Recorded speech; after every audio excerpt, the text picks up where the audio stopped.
I've recently picked up a new hobby of winding guitar pickups, and I'm gonna wind and wire up a set for my newest Stratocaster build. Before I jump into things, I do want to mention that all of the tools I use in this video will be linked in the caption below. Most of the links are affiliate links, and using them is a huge help to the channel. I got these pre-assembled bobbins online, which takes a lot of the learning curve out when it comes to winding. I will eventually learn to assemble my own, but I'm taking this one step at a time, and getting the wire onto the bobbin is a lot more gratifying to me than putting the bobbin together. At this point, I had gotten the bobbin onto my winder, and I'm now inputting my wind settings. I had written notes prior to filming to make sure the pickups would work together as a set, planning out the number of winds, the wind direction, and wire gauge.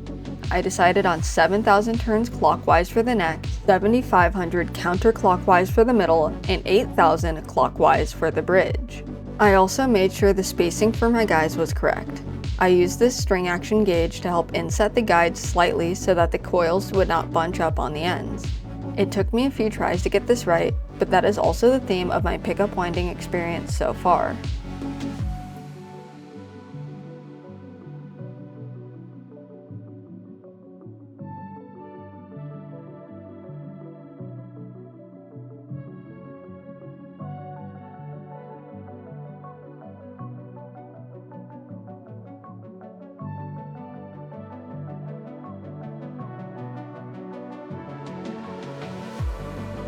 Once the guides were set, I started up the wire on the bobbin.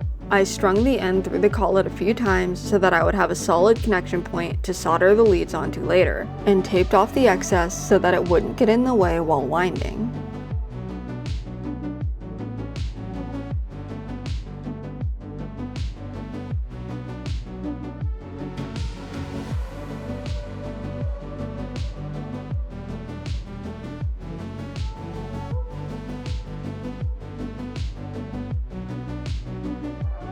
Here, I'm about 4,000 winds into my 7,000 wind pickup.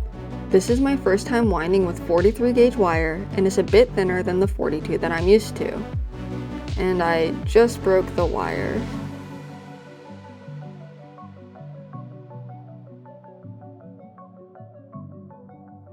It is always frustrating when this happens, and it happened to me about 3 times on the neck alone before I finally got all the way through. I did eventually concede and used 42 for the neck and middle pickups before using 43 for the bridge. This may have been a mistake on my end, but I learned best from doing.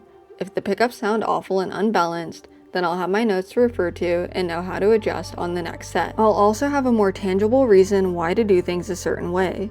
Research can take me a long way, but nothing teaches me more effectively than the sting of a bad result after putting in so much time and effort. Plus, it makes the successful runs that much better when I sort of barrel through things on my own like this.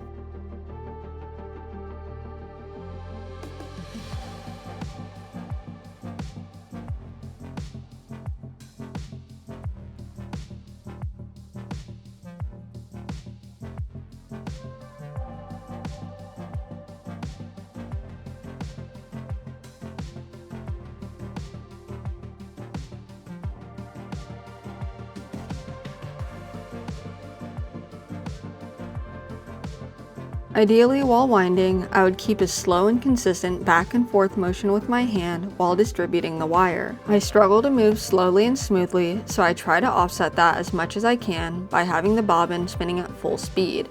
It isn't a perfect solution, but I think it helps me some in getting my coils to lay nicely. I recently had a friend in my shop to show me some pointers on winding, and his hand was moving so slowly that it almost looked like it wasn't moving at all. Hopefully I can reach that level of control at some point, but until then, I'll just blame my shortcomings on my wrist surgeries. Speaking of shortcomings, this pickup could have definitely used some more wire on the bottom, but it's a long ways from my previous ones that were shaped like hourglasses. My next two will be progressively better, but I'm aiming for a nice symmetrical shape across the bobbin. And speaking of wrist surgeries, getting this wire through the collets is super hard for me because small motions like this are just so stressful on my hands. But I wrapped it through about 5 times again to give the leads a good contact point for soldering. I wired the ground to the start and the hot to the stop. Also, a general soldering tip is to make sure that you heat up all of the components while making a connection. Notice how the solder melts when touching the collet. That means that I'm getting a good connection because the solder is bonding the components instead of sort of just sticking them together.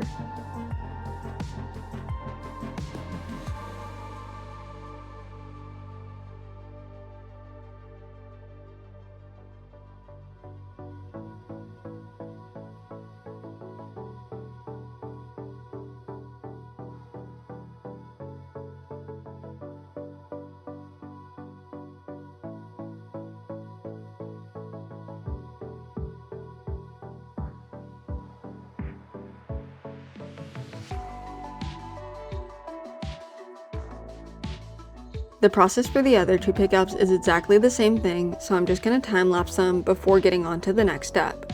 While this plays through, I also want to ask that if you're enjoying the video, then to please let me know by liking it and dropping a comment. It would also be pretty cool if you subscribe to the channel. Each subscription goes a long way towards helping me quit my day job so that I can spend more time working on guitars and making content like this.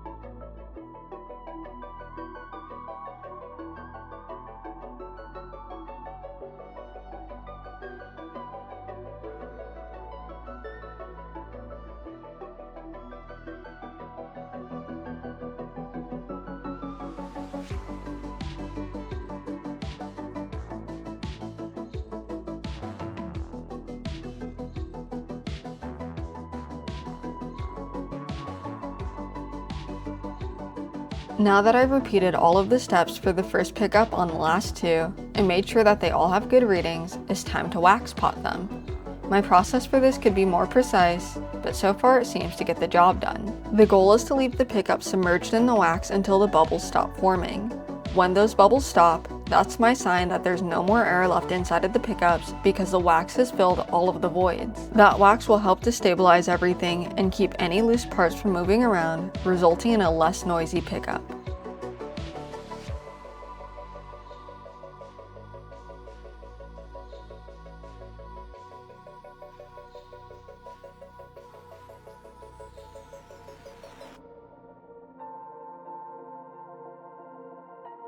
After a few minutes in the wax bath, I pull each pickup out and carefully wipe them down, taking care not to tug on any of the coils. I lightly soak up the excess wax with a shop towel and set them aside to cool before moving on to the install.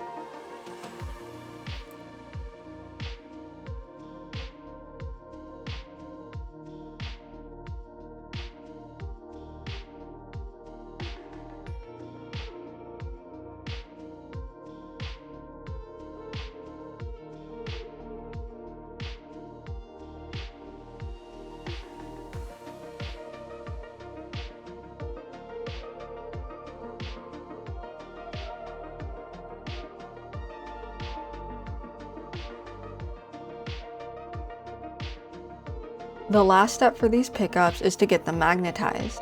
Right now, the poles are not magnetic, which means that if I get any output at all, it will be very poor.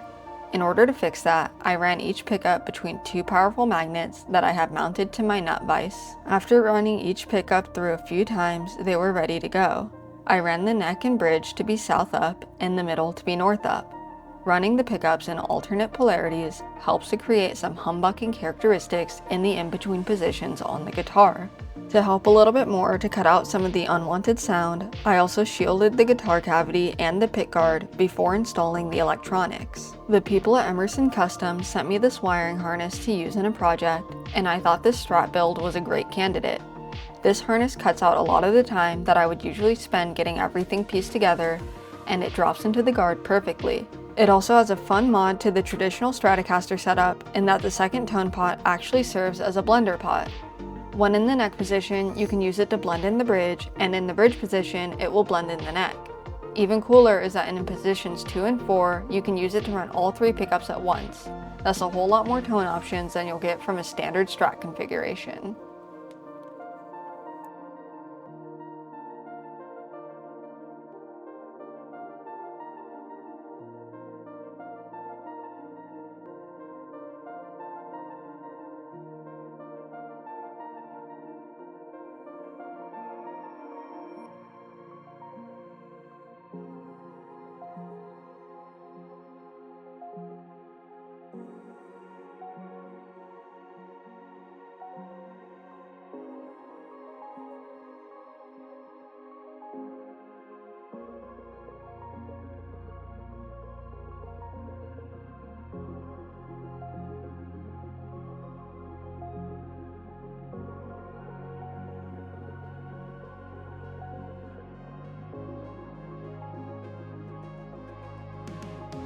As with any harness, a little soldering is still needed. I went ahead and added all of the grounding points. I like to give each ground its own point for ease of removal in case of future modifications. Doing it this way also exposes the pot to less prolonged heat. It takes less heat to solder small points, assuming you give the pot time to cool between applications than it takes to do one giant solder blob. It is also easier to manage one point of connection at a time than it is to wrangle 5 wires at once.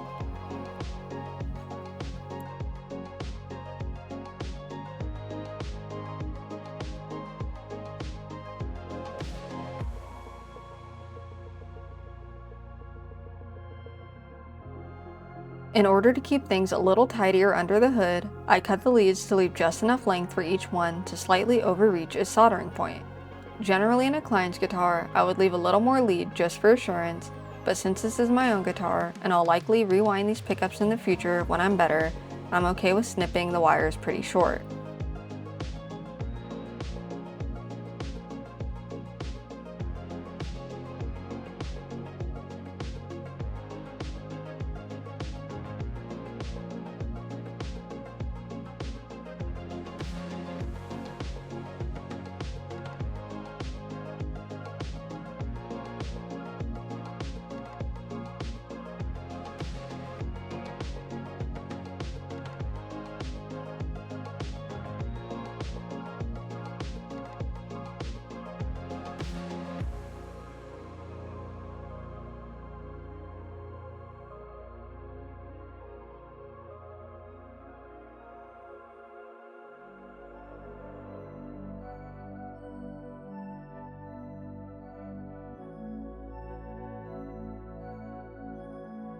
I also love using this vintage style pushback wire.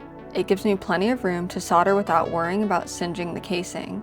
I can expose as much of the lead as I need to get a clean solder and just butt the cloth up to the joint so that I don't leave anything open to unnecessary shorting.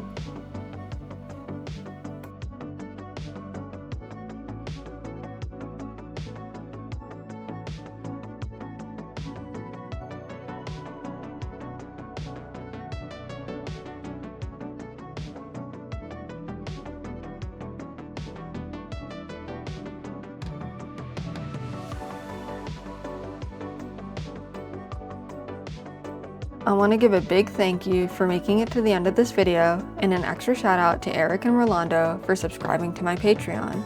If you would also like to join, I have a link in the description below. I try to post some behind the scenes updates in there when I can, and will occasionally post patron only videos. YouTube also thinks you'll like these videos on the screen now, so if you have the time, maybe check them out.